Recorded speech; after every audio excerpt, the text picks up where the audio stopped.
There are various devices which are frequently assembled in prepackaged kits that can be used to perform paracentesis. You should be familiar with the specific devices available at your institution. For sterile preparation and administration of anesthesia, you will need a skin cleansing agent, sterile gauze, sterile gloves and drape, and a face shield.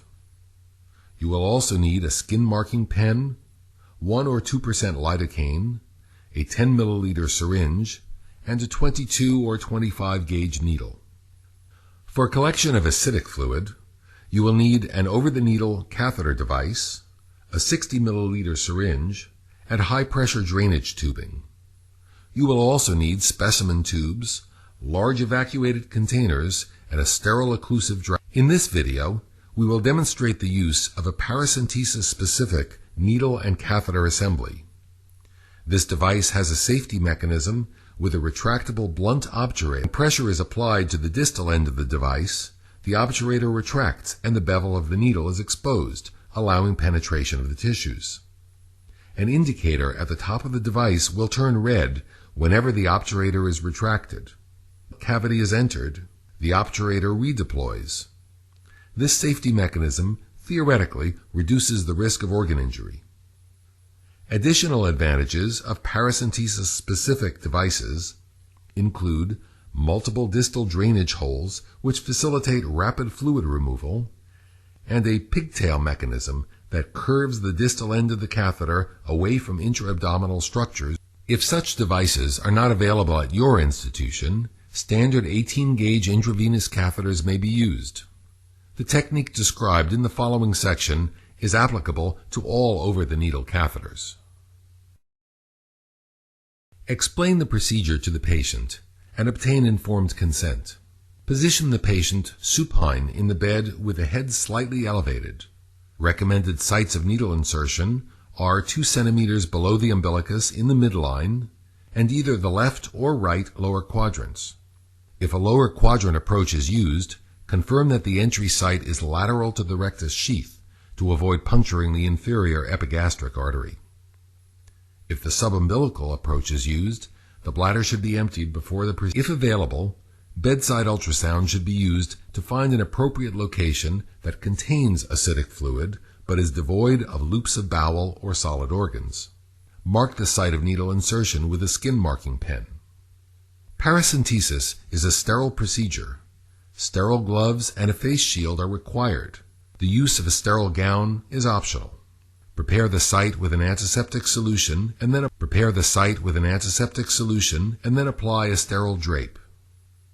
Using a 22 or 25 gauge needle, anesthetize the superficial skin with a wheel of local anesthetic such as lidocaine. Continue to anesthetize the deeper tissues in the anticipated tract of the paracentesis catheter, intermittently pulling back on the syringe every 2 to 3 millimeters. Once peritoneal fluid begins to fill the syringe, inject additional anesthetic to anesthetize the highly sensitive parietal peritoneum. A total of 5 to 10 milliliters of lidocaine is generally used. Begin by making a small puncture in the skin with either a scalpel or large gauge needle to facilitate advancement of the paracentesis catheter. Next, advance the catheter through the epidermis. In this video, we will demonstrate an angular entry technique in which the cutaneous site of insertion does not directly overlie the site of penetration into the peritoneal cavity. Alternatively, a Z-tract technique may be used. In this method, the cutaneous tissues are pulled 2 centimeters caudad prior to needle insertion and advancement through the peritoneum. When the catheter is withdrawn at the end of the procedure, the cutaneous entry site will retract to its original position.